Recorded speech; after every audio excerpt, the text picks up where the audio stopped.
Усім привіт, друзі! Сьогодні обговорюємо найцікавіші новини зі світу футболу за останні дні. Трансферне вікно вже близько, отже, і трансферних новин стає все більше. Ювентус планує додати декілька крутих виконавців на ключові позиції. Суарес шукає собі нову команду, а Мбаппе поставив, по суті, хрест на Лізі 1 як топ-чемпіонаті. Поїхали! А ні, зачекайте, маленьке оголошення. На моєму останньому відео з'явилися англійські субтитри, тому якщо у вас є з ким поділитись в англомовному середовищі цим відео, будь ласка, зробіть це, можливо, відкриємось новій аудиторії. А тепер поїхали. Дженуа офіційно вилетів із серії А. І в день, коли Андрій Шевченко сюди приходив, я задавав тільки одне питання. Чому? Чому саме сюди? Навіщо саме сюди? Насправді відповідь на це запитання є. І ця відповідь досить проста. Просто ті люди, які допомагають Андрію Шевченку будувати кар'єру, вони вибрали саме цей клуб. Хоча був ще й інший варіант, був варіант з героїчним заходом Монци із серії Б в серію А. І якраз зараз Монца грає плей-офф, можливо, вона не зайде в серію А, але все-таки вона, так скажемо, більш цікава була, чим Дженуа у цьому сезоні, тому що Дженуа був приречений. Ця команда роками ледве-ледве залишалась в серії А. Насправді, приклади Шальке і Дженуа, вони хрестоматійні в тому плані, що ті кризи, в які потрапляли дані клуби, вони вирішуються тільки або заходом в нижчий дивізіон і переформатуванням там, і уже поверненням в еліту, або швидким переформатуванням в літнє міжсезоння. Ні Шальке, ні Дженуа цього не робили, тому що Шальке минулого року, що Дженуа в цьому році, вони опускаються в нижчі дивізіони. Шальке швидко повернувся, подивимось, як там вони переформатувались, бо зрозуміло, що матчі Бундесліги 2, наприклад, я не дивився. І, наприклад, матчі серії Б я також не буду дивитись, але все одно якось буде цікаво, чи повернеться Дженуа швидко в серію А, чи все-таки у них це не вийде. Мені просто цікаво, на що вони надіялись? На те, що Пандів буде їх рятувати до 50 років? Пауло Дібала нарешті покидає Ювентус. Чому нарешті? Тому що насправді це вже трохи набридло, тому що ми останні роки тільки те й бачили, що Дібала постійно вимагав кожен сезон перепідписувати контракт на нових і нових умовах. Таке відчуття, що єдине, що його цікавило, це витягнути якомога більше грошей з Ювентуса. Можливо, не його, можливо, його агентів, але тільки сезон розпочнеться, півроку пограли і вже пішли новини, що Дібала вимагає підписати новий контракт. Тому він, в принципі, плакав, можливо, після останнього домашнього матчу, тому що більш такого не буде, такої халяви не буде, тому що Ювентус, він прогинався постійно під Дібалу, вони вірили в нього, вони давали йому усі умови, які тільки можна, але, по факту виходить, що останній сильний сезон у Дібали був 2017-2018, тобто 4 роки назад. Він, звичайно, сказав пафосні речі, що він віддав Ювентусу все, що в нього було, але виходить, що було не так уже й багато, тому що були сезони не так давно по 4-5 голів за чемпіонат. Малувато. Тобто йому вже скоро 29 і він давно не показує стабільної гри. І він покидає Ювентус не як дорогий актив, який просто захотів або щось спробувати інше, або просто запропонували великі гроші, і клуб згодився продати його. Ні. Він покидає Ювентус як велике розчарування, якому давали там 5 нових контрактів, але він взагалі їх не відпрацьовував. Не було навіть натяку на те, що це лідер Ювентуса. Там можна, звичайно, знаходити якісь причини, і Роналду прийшов якраз тоді, коли Дібала мав би ставати капітаном Ювентуса і так далі, але це вже історія. А ось К'єліні, наприклад, який також прощався з Ювентусом після цього поєдинку, проти Лаціо вони зіграли в нічию, він якраз посміхався після гри. Чому? Тому що якраз К'єліні віддав Ювентусу дійсно все, що в нього було. А було багато. Щось я поки що не бачив, куди там Дібала переходить, офіційної інформації ніякої не було, але заміна для Дібали вже знайдена, і це Ді Марія у якості вільного агента. Так, йому там 34 вже чи скільки років, але вільний агент, і він має кваліфікацію, тому що, дивіться, це людина, яка грала з Месі, з Роналду і не губилась на полі, тобто Ді Марія – це футболіст, який взагалі залишиться в історії футболу як людина, яка може грати в будь-якій команді, але у нього, звичайно, є одна проблема, якщо матч високої інтенсивності, то треба обов'язково мати для нього заміну, тому що у нього сил вистачає тільки на один тайм. Ювентус, виходить, не виграє вже серію А 2 роки поспіль, а я нагадую, що це команда, це клуб, який намагався створити суперлігу, щоб круті команди грали тільки між собою, щоб не було цих матчів проти незрозуміло кого, але сам Ювентус поки що не підходить під визначення дуже сильної команди. Тому вони, звичайно, будуть переформатовуватись. Літом вони будуть брати футболістів, які вже готові. Окрім Ді Марії, говорять дуже серйозно про повернення Поля Погба, там агенти зустрічаються з керівництвом. І, в принципі, я думаю, що всі зацікавлені в цьому переході. Я тільки скажу те, що ви знаєте, що я симпатизую таланту Погба, тому що коли ця людина грає вільно і відчуває себе нормально, то це монстр. В ім'ю його задавили повністю події поза полем, в яких він сам же і винен. Не було там такого, що хейт в сторону Погба, він був якийсь безпричинний. Ні, людина, яка придумувала там свої емодзі, ще там щось, там свій товарний знак і так далі. Саме в той час, коли йому 26, 27, 28 років, коли потрібно розкривати свій футбольний талант, а він думав про якісь, можливо, комерційні речі, чи ще там про щось. Звичайно, всі бачили, що на полі він взагалі не відповідає тому образу, який він хоче, щоб всі бачили, через там соціальні мережі і так далі. Молодий, успішний футболіст і так далі. Всі бачать, що на полі це якась фігня, тому весь цей хейт, який був направлений на те, щоб Погба якось прийшов у себе, він навпаки ще більше загнав Погба в якусь кризу, і він повністю втратив віру в себе на полі. Був абсолютно бездарний матч в Лізі Чемпіонів проти Атлетико Мадрид на виїзді, де його замінили після 65-ї хвилини, хоча всі вже думали, що перший тайм і все, бо на це неможливо було дивитись.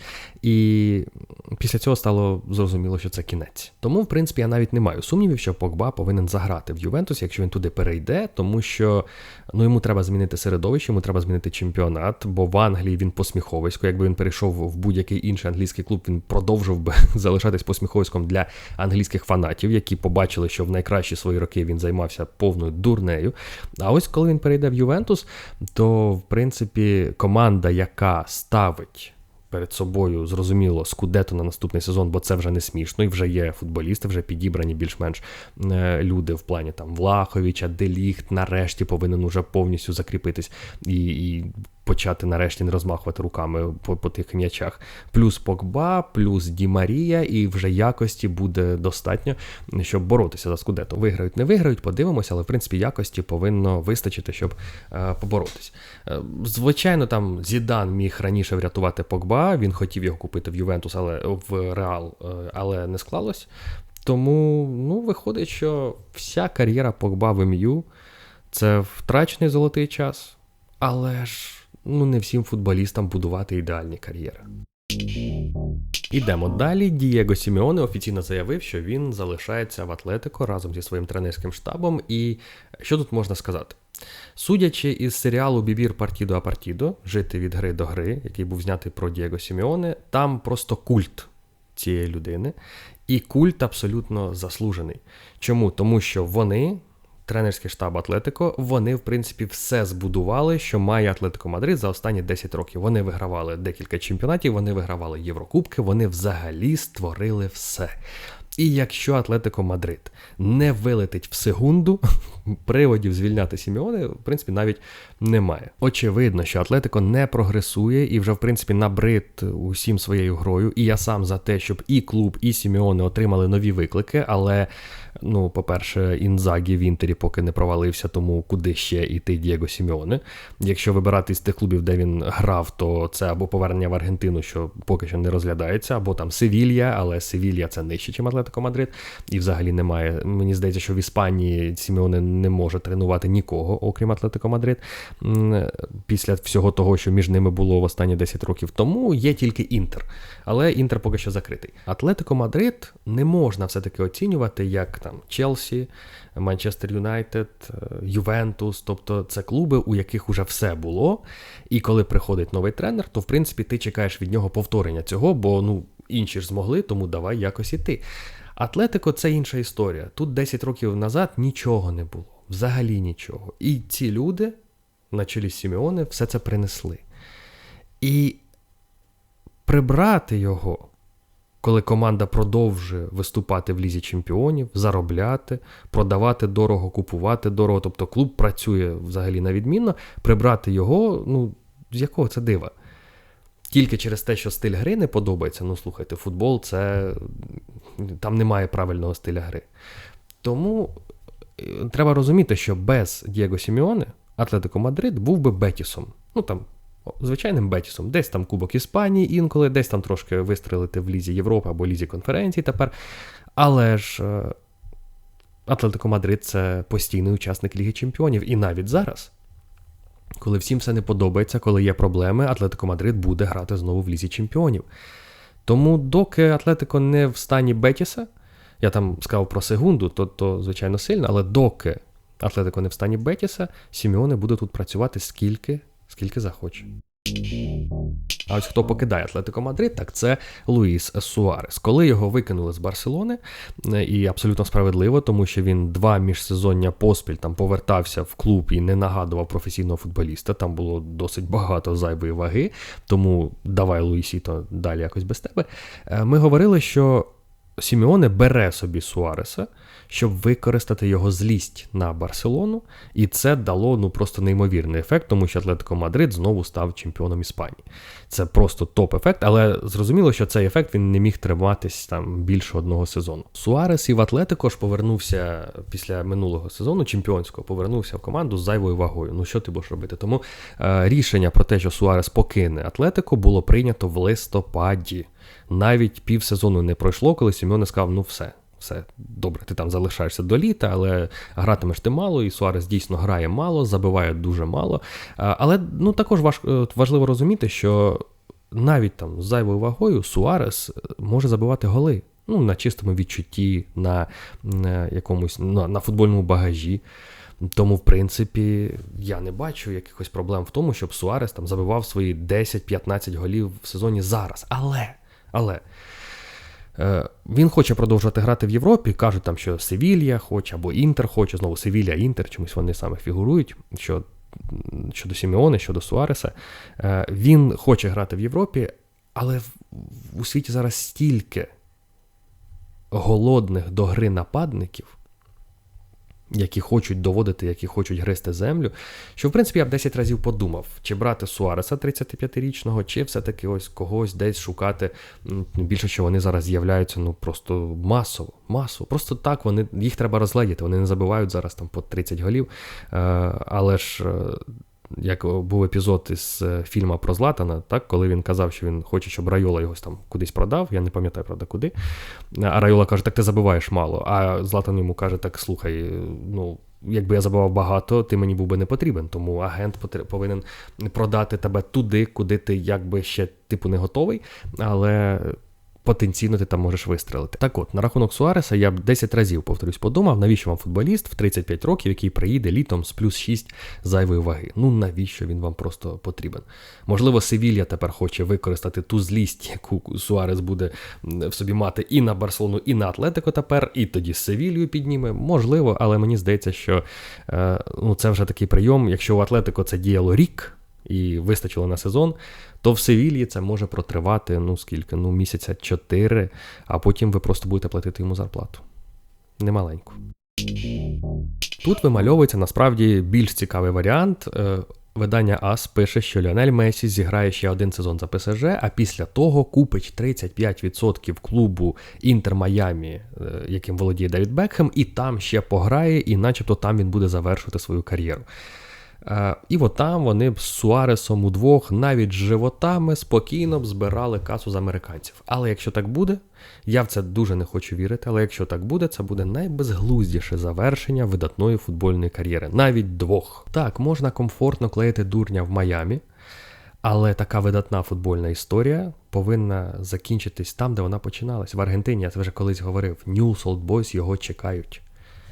Старі стадіони, не дуже гарні поля, але неймовірна атмосфера, і це чистий футбол, а не ряжений, як може бути в Майамі. І завершуємо сьогодні новиною про Мбаппе, хоча, в принципі, там новин як таких і нема, бо пишуть усі, що Мбаппе ось-ось щось заявить. Я насправді не розумію, навіщо це намагання поставити себе в один ряд з Леброном, що його рішення зараз буде транслюватися скрізь, бо він там щось зараз таке скаже. Всі знають, що Мбаппе вже все підписав з Реалом. Для кого вони грають цю інтригу, не зрозуміло. Відхід Мбаппе – це ж насправді вирок для ПСЖ, як великого футбольного проєкту. Тому що від вас йде футболіст, який вважається зараз найперспективнішим у світі. В принципі, одним із найкращих. Чому? Тому що, я повторюю, після чемпіонату світу 2018 Мбаппе уже тоді мав би отримати свій перший золотий м'яч. Уже тоді.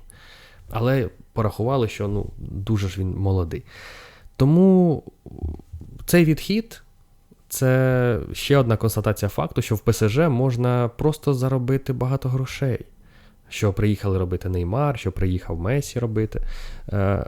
А ось досягнути чогось великого в футболі у Франції не можна. Справжній футбол, він же в інших країнах. Франція – це просто дуже-дуже гарний плацдарм, щоб тебе після нього взяли у дійсно великий футбол. Тут ти можеш себе проявити. Якщо ти хочеш заробити грошей, будь ласка, йди в ПСЖ. До речі, можливо, Дібала перейде саме в ПСЖ, хоча я не зрозумію цього, тому що Дібала не міг ніяк заграти за збірну Аргентини, бо там був Месі.